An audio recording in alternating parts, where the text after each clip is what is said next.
Ça va? Salut tout le monde. Ben ouais, ça va, ouais, plus ou moins. Dans la brume, neige, vent. Est-ce que mon corps va me permettre d'atteindre le sommet? Qu'est-ce qu'on fout là? Pourquoi se mettre en danger? T'as été très fort.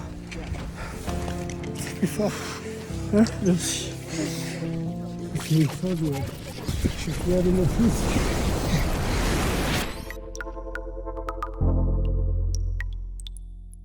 Patrick Arnaud, je suis le directeur général du Pullman Paris Tour Eiffel. On part le 26 décembre, là, enfin cette année, pour tenter le Toit des Amériques, la Concagua en Argentine, du côté de Mendoza, avec 3 potes qui m'avaient accompagné sur le camp de base de l'Everest.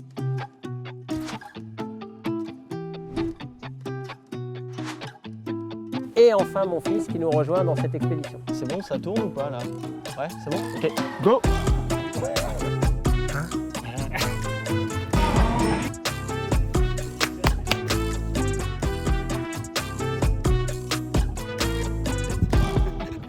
Salut. donc on part le 26 décembre. Le sommet est à peu près prévu le 10 janvier. Et avant d'atteindre le sommet de la Concagua, il y aura 3 camps de base qui se situent entre 5000 et 6005 d'altitude. Je pense que c'est lui. C'est moi. Ah, franchement, je pense que c'est lui aussi. C'est moi. C'est lui. Ouais, je pense que c'est moi. C'est lui. J'ai l'avantage d'habiter en montagne. Je pense que je suis plus à même de me plaindre, ouais. Ouais, c'est vrai. Il est plus jeune. Car moins habitué. Ça, je fais écouter lui, ça, c'est sûr que c'est lui. Attendez, on m'appelle. Ah! Ça va se jouer sur la finale. Je pense que si on reproduit le format de notre entraînement, ce sera moi. Inch'Allah. Inch'Allah.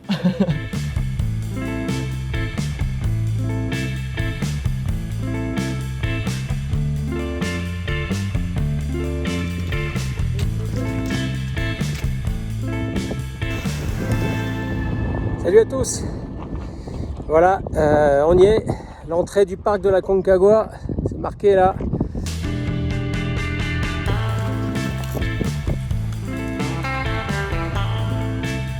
On est à 3004, ça va être très sympa après par la suite. On va monter tout là-haut de l'autre côté. Tout va bien pour l'instant, tout le monde est en forme, il n'y a pas de mal des montagnes, donc pourvu que ça dure.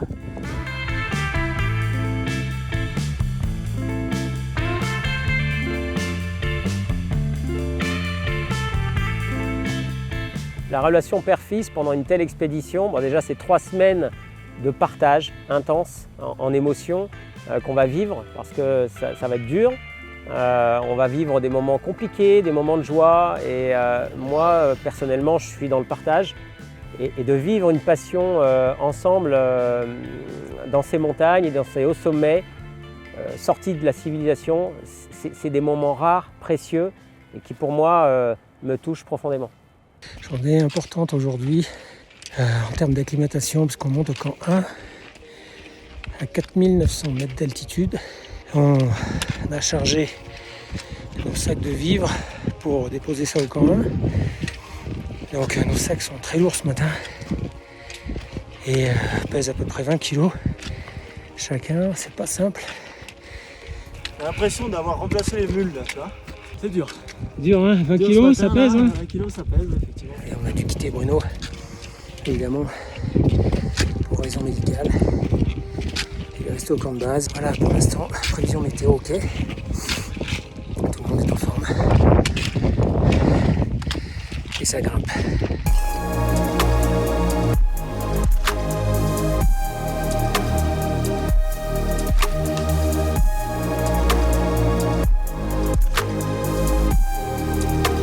Bravo Quentin. Allez, camp 1. Camp 1.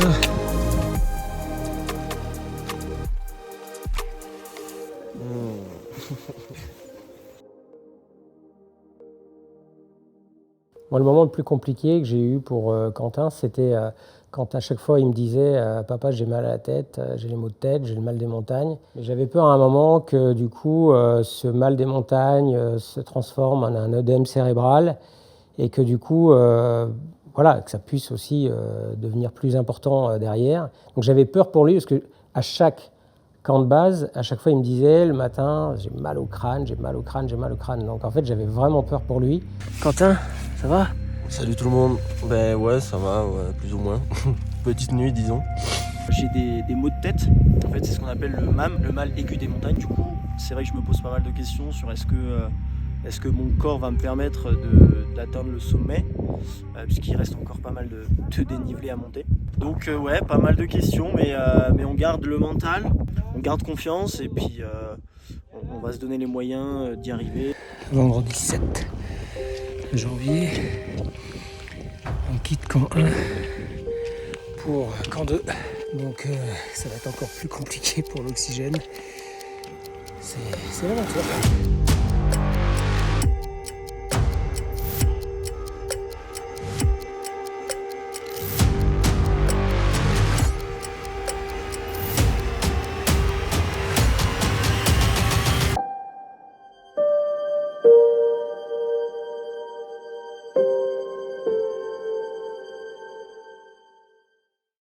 Dimanche 9 janvier, on a quitté camp 2 avec tristesse puisque Serge nous a quittés par un problème effectivement d'oxygène, un manque d'oxygène dans son sang. Tu peux déjà pleurer maintenant, putain. Oh, putain. Petite larmichette. Ouais, c'est dur. Ouais. Il faut qu'aller au sommet. Hein. Pour eux. Ouais. Nous on a quitté à 11h à peu près camp 2 pour rejoindre camp 3. Il est situé à 5950 à peu près, donc soit 1000 mètres en dessous de la Concagua.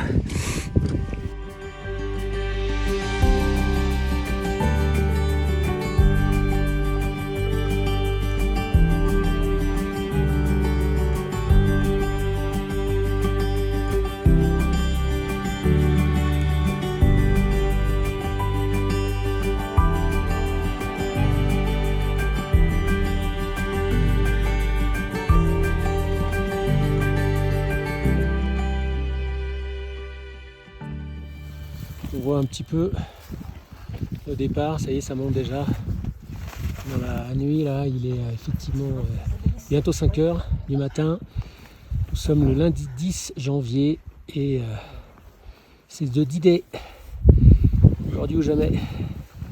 On a un ciel bien étoilé, magnifique, donc ça devrait bien se passer ce matin.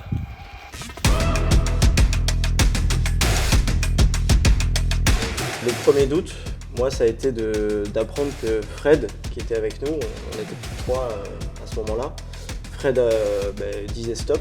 Dans la brume, neige, vent, l'été.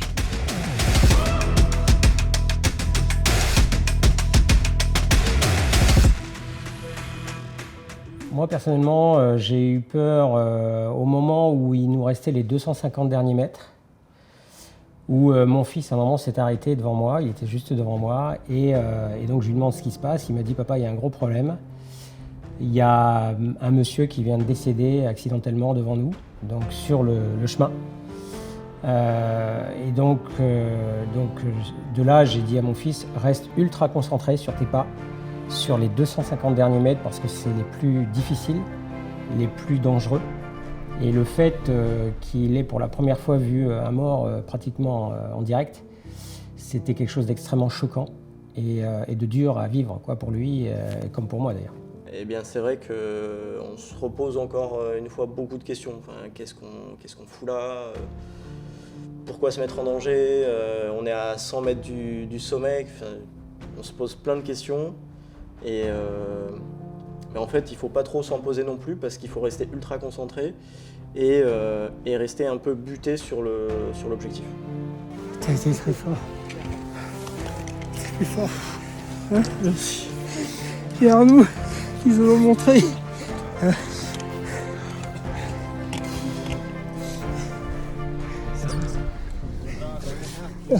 Padre, hijo, en la cumbre. C'est extraordinaire. Je suis fier de mon fils. Et mon viande de mon père.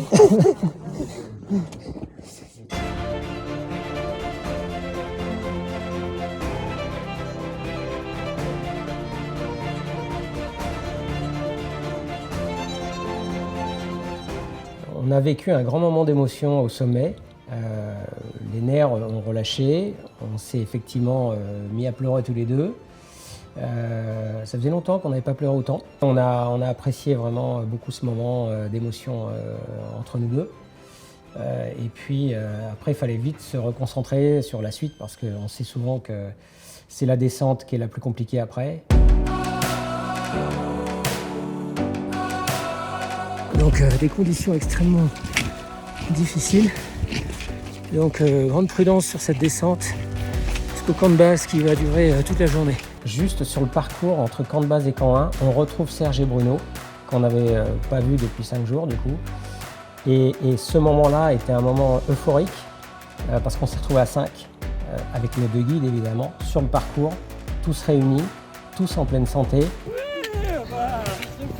Ah, les chouettes! Mon Sergio est tellement content de te voir. Et puis Serge, à un moment, a sorti le Genepi. Pour nous, le Genepi, bon, c'est effectivement le verre de l'amitié. Et sous la neige, sur le parcours, on a tous bu notre petite gorgée de Genepi. Et c'était un moment de retrouvailles hyper intense en émotion. Le verre de l'amitié! Allez, honneur aux jeunes! À la relève! Donc est-ce qu'on a atteint l'objectif? Je dirais que oui, pour 2 raisons. La première, c'est qu'on a vécu une expérience humaine extraordinaire avec l'équipe. Tout s'est bien passé du début à la fin. Et puis, on a tous les 2 atteint le sommet de la Concagua, donc objectif atteint. Ouais. Dans cette expédition, moi, je me suis nourri beaucoup de toutes ces émotions, beaucoup de joie, beaucoup de rire, beaucoup de tristesse aussi par rapport à tout ce qu'on a vécu. Et je viens chercher ça, moi. Moi, je repars avec tout ça et je suis gonflé à bloc de toute cette belle énergie que le groupe m'a procurée. Et lequel des deux est le plus pressé de repartir? Je pense qu'on l'est tous les 2. Ah ouais. Je me doutais que vous diriez ça.